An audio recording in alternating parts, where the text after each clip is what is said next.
सबके सदर अब्दुल्ला साहब से गुजारिश करूंगा कि वो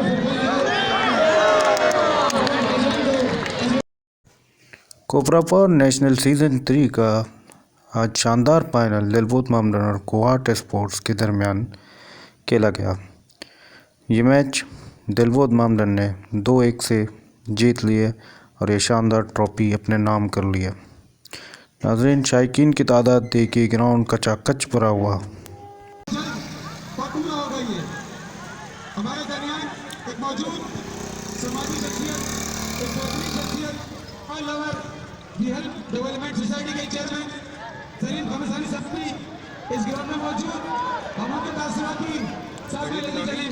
ये स्टेडियम भी बनेगा और स्पोर्ट्स कॉम्प्लेक्स भी बनेगा अल्लाह के हुक्म से।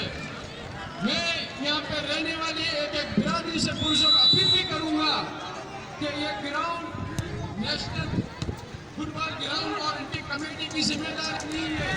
यहाँ पे रहने वाले हर उसके इंसान की जिम्मेदारी है